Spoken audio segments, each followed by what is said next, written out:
How's it going, everybody? In this video we're going to talk about Cyber Dragons going first, maybe some things to consider, some plays to set up, because this is mostly a going second deck. So when we are forced to go first, it's always pretty suboptimal.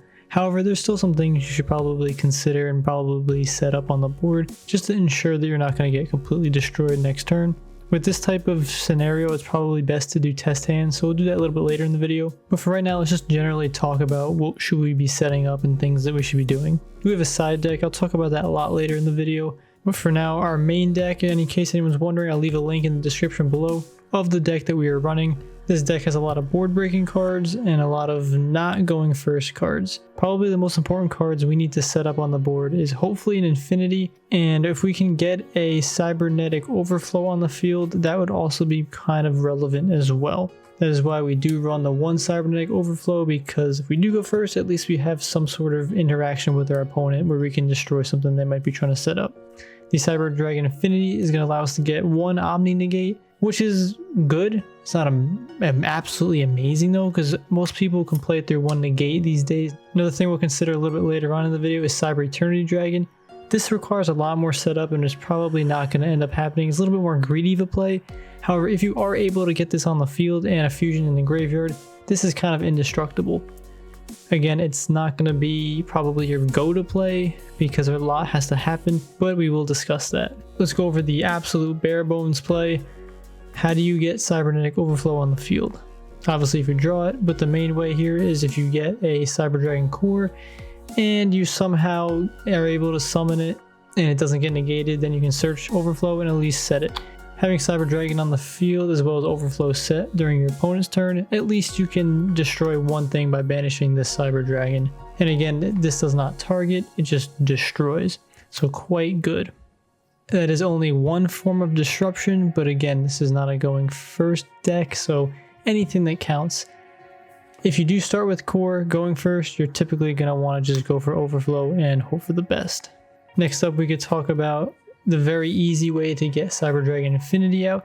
This is kind of something that everybody already knows, and it involves the Galaxy Soldier and hers. This does require somewhat of a setup. You need at least Galaxy Soldier, and particularly you want a hers because it synergizes really well. But if you don't have a hers, you need to have at least two other light monsters. So we'll do the optimal scenario. Optimal scenario is you special summon Galaxy Soldier, send this to the graveyard. Both these effects are going to trigger. Cyber Dragon Hers will get you a Cyber Dragon from the deck to the deck to the hand, and Galaxy Soldier will allow you to get another Galaxy Soldier from deck to hand. And what you do is you basically rinse and repeat, special summon Galaxy Soldier and send a Cyber Dragon from the hand to the graveyard. Or I guess specifically it's just a light monster. Then you're going to overlay these two to summon Cyber Dragon Nova. What we can do is detach Nova, special summon a Cyber Dragon. Sorry, not detach Nova, detach from Nova to special summon a Cyber Dragon. And then you can overlay into Infinity, so at least you have the negate. Now that was obviously the super optimal scenario. Most cases you won't have the Galaxy Soldier and the hers, so it might look something more like this, where you have a Galaxy Soldier and two other light cards. Again, this could be anything, let's just say they're these. And you do the same thing, special summon Galaxy Soldier, banish one of these. And what you do is you do the same thing, you special summon Galaxy Soldier, you send a light to the graveyard, get this from the deck to the hand, and then rinse and repeat and do the same thing. Now if you did open up core, you probably don't want to banish it using Galaxy Soldier. You might want to search out the Overflow or maybe try a different play, but again, it's something else to consider. But getting this Infinity out will at least give you the one Omni Negate, which would be quite good, hopefully. I did see one really good video that discussed one synergy quite well, although I don't remember exactly what the video was. Hopefully I'll find it and leave a link in the description below. But this is something cool that I found, that if you really need core to the hand and you really have no play, this is something you could probably do. Now Power Bond turn 1 usually is really bad because you're just going to deal a lot of damage to yourself and you're not going to be able to OTK anyway. However, let's say you start with a Power Bond and two Cyber Dragon monsters. Well, what you can do is you can still play Power Bond, right? Send these two to the graveyard and then summon the Chimera Tech Rampage Dragon. Use Rampage's effect to actually send a Cyber Dragon core and a Cyber Dragon hers to the graveyard. Hers' effect will trigger and you can get back your Cyber Dragon core to your hand. Then what you can do is you can actually play Cyber Dragon Core, and then, here you can search out whatever you want, but maybe you go into Overflow, right?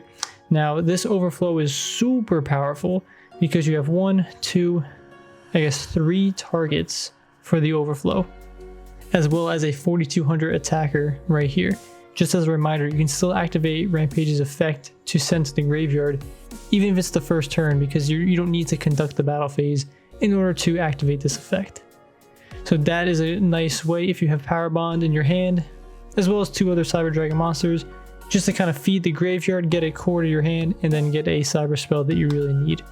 So that was pretty spicy. But again, that requires 3 cards. So let's discuss a way to get Eternity onto the field with a fusion in the graveyard to make it not indestructible, but pretty close. I'm going to try this with as few cards as possible, so what we really need is Cybernetic Horizon and a card to send to the graveyard. Let's just say we don't have Horizon, let's just say we have Claw, we discard the Claw, let's search for the Horizon, add the Horizon to our hand, and now we activate Horizon, sending a Cyber Dragon to the graveyard, as well as a Cyber Dragon Claw to the graveyard. And since we did that, we're going to want to try and add a core to the hand. And now since we added core to the hand, we get to send a fusion machine to the graveyard. So now this effect fully resolves, we get core to the hand. Next up, we play core. Let's search out our realm, our Cyberdark realm, play that, activate it, which is going to allow us to search for our Chimera, get the Chimera to our hand.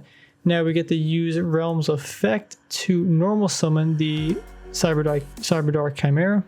We actually do need a Speller Trap in the hand, that is one thing I forgot.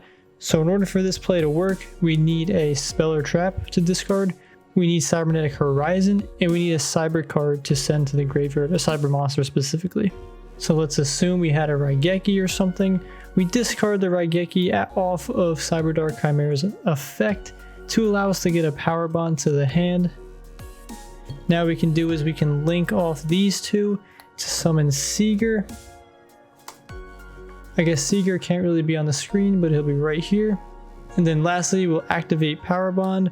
We will banish Cyberdark Realm, Cyber Dragon Core, as well as our Cyber Dragon. We technically didn't need to link into Seeger, but it's always good to do so. And now we get to summon Cyber Eternity Dragon because it requires 1 Cyber Dragon monster and 2 machines, so we'll summon that. And Cyber Eternity Dragon will have 5600 attack, and that will be permanent.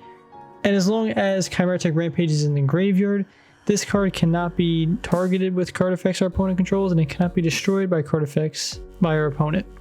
Also, if this does get sent to the graveyard, we get to special summon 1 Cyber Dragon from our hand or deck or graveyard. So definitely really good. Again, this requires 3 cards. You need Cybernetic Horizon or a way to get it to the hand, a Speller Trap to discard, and some Cyber monster to discard as well. But this would be a super optimal board. Again, we don't have any negates or any way to really disrupt our opponent. This is more of just a board that it's hard for our opponent to get through to us. But then again, you got cards like Dark Ruler No More and Forbidden Chalice, where is this even optimal? I'm not sure. But at least it is something. Let's really quickly talk about some sideboard cards for going first. If you do know you're going first, then I highly recommend playing something like Dimensional Barrier. This, you declare 1 monster card, Ritual, Fusion, Synchro, XYZ, or Pendulum. For the rest of the turn, either player can special summon monsters of the declared type. Also negate the effects of all monsters of the type while they're on the field. Definitely a really good card to shut down a lot of your opponent, and it's super cheap. Anti-Spell Fragrance, it's not really, I wouldn't say a going first card. Also, this card does hurt us a little bit, however, it definitely hurts other decks a lot more. And if we're forced to go first, at least we know that our opponent their plans should get a little bit slowed down more. I wouldn't say this is an absolute going first card, but I do have it in the deck and it is a trap card. The Dimensional Barrier though, I highly recommend adding. If you are super worried too, things like Solemn Judgment and Solemn Strike could still be good cards. I think they are maybe not outdated, but maybe this current meta not as good, but it could also be something to consider. Cards like Rivalry of the Warlords could also be a good consideration, and this deck can very easily run that.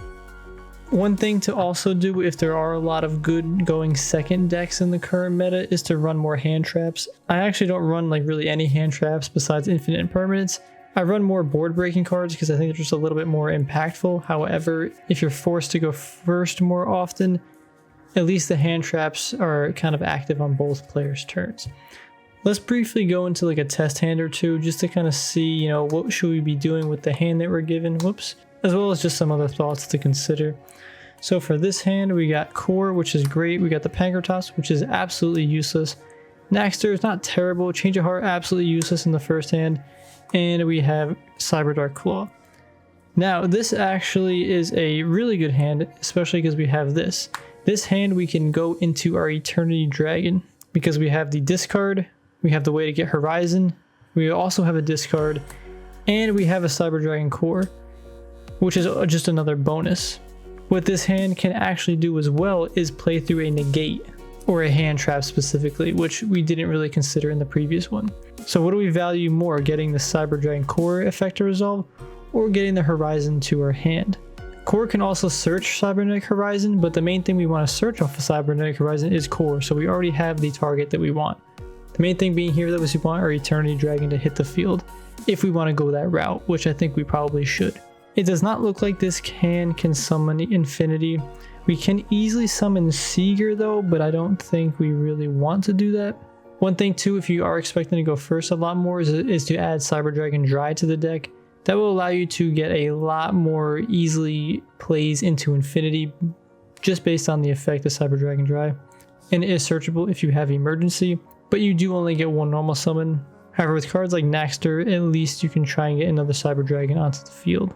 So with this hand, let's assume that we're going to get negated at least once. So it's kind of like, what do we value more? What I'm going to do is I'm going to send Claw to the graveyard. Let's say that gets Ash Blossomed or something. Well, that means we can normal summon our Core and at least the effect will resolve. We can search for Cybernetic Horizon, but we're not really going to be able to actually get the Power Bond to our hand because we're not going to be able to get Cyber Dark Realm to the hand. So let's actually search for Realm. Let's play Realm and then search for the Chimera, getting that to our hand. And then what we can actually do is that we can actually make use of Pankratops, but we'll just keep that in the hand anyway because we can do stuff with Cyber Dragon Naxter. But we use Realm's effect to special summon that. Or not special summon, normal summon. We will then activate Realm's effect to send the beautiful Change of Heart to the graveyard. And we will search our deck for the Power Bond, or a Power Bond, and add that to our hand. Now you might be noticing we can actually go into our Eternity Dragon because we have 1, 2, and 3 machine types as well as a Cyber Dragon. The problem with this though is we don't have a machine or fusion machine type in the graveyard, so we're not going to get the additional effects of the Eternity Dragon, which is pretty bad. Then from here we'd link these off, go into Seeger, and probably just because we could, I would probably still just summon the Eternity Dragon and banish what we have to do. It's not super optimal, but at least it's something. If, let's assume, the Claw didn't get disrupted, then we would have had another machine type in the graveyard, allowing the Eternity Dragon to be almost indestructible. But again, I like to at least assume that we have to play through one negate. That was a pretty good hand actually, so let's get another hand and see if it's bad. We are running infinite permanence in this deck, which is both good turn 1 and turn 2, so it's definitely something. Alright, so let's get another hand in really quick. We have Core, Power Bond, cool, infinite permanence, triple tactics, and Galaxy Soldier. So this is actually a good hand that we can get into Infinity. So, I mean, we would obviously probably set this. We can do that main phase too, doesn't really matter. I guess it does matter. What we do is we'd play Core, hopefully it doesn't get negated. Then we're going to search out our Emergency, play the Emergency, and then we're going to get the Cyber Dragon Hers. So this is the 2-card combo to basically go in Infinity. Remember, we special summon the Galaxy Soldier, pitch the Hers to the graveyard. Hers' effect, Chainlink 2, Galaxy Soldier, Chainlink 1. Let's get a Cyber Dragon off of Hers, as well as a Galaxy Soldier off of Galaxy Soldier. Doing the same thing, we're going to special summon and then send the Cyber Dragon to the graveyard. And then we can overlay these, go into our Cyber Dragon Nova, detach Galaxy Soldier, let's special summon Cyber Dragon, and then we can go into Infinity. And from here we got still 2 cards in our hand that don't really do anything at the current moment. We have a negate and infinite permanence to disrupt our opponent's monster. From here, we still can power bomb. We have 2 Cyber Dragons on the field if we wanted to go into Twin or even Chimera Tech Rampage. We cannot go into Eternity Dragon, which, I mean, I don't think that would make any sense. But I guess one thing we could do also, we can either power bond and go into the Twin like mentioned before, or just go into the Seeger and play it a little bit safer, I guess. Because at least Infinity or Seeger won't be able to die from battle. Again, not the best setup, but trying to get that Cyber Dragon Infinity is going to be super, super important. This reminds me of actually a combo that I should mention and why we have actually Almiraj into the deck. As a reminder, we can't search Galaxy Soldier off of Cyber Emergency, so that is why we run Repair Plant. So assuming we have a hand like hers and Core, how can this get into Infinity? Well, what we do is we play Core, we're going to search out the Repair Plant, then we're going to link off Core to Almiraj, since the only requirements are normal summoning it, and then we'll activate Cyber Repair Plant since we have a Cyber Dragon in the graveyard, allowing us to search for any light machine monster, which will be our Galaxy Soldier. And then here we have our Infinity. So that's definitely something to keep in mind, and why we run the Almiraj is because when we need to get Cyber Repair Plant live, that almost always is going to give us the out to do so. There's definitely a few other tips and tricks I might have missed, so let me know down below. I can't possibly go over every single card combination and interaction in the game just in this one video, but just some things to get your mind brewing. Again, the main thing is try and get Infinity out. And if you can't get Infinity out, hopefully you get Core out and are able to resolve the effect to get Overflow, so at least you're able to pop 1 card on the field. If you got a pretty good hand, hopefully you can get a Cyber Eternity Dragon and make it somewhat indestructible. And I mean, other than that, there's not too many other things. We do have a little bit of hand traps here and there, but all in all, not a whole lot of good interaction turn 1. Anyway though, thanks for watching. Let me know some things down below. Help each other out, and I'll talk to you guys in the next video. Stick around for more Cyber Dragon videos. Take care, everybody. See ya.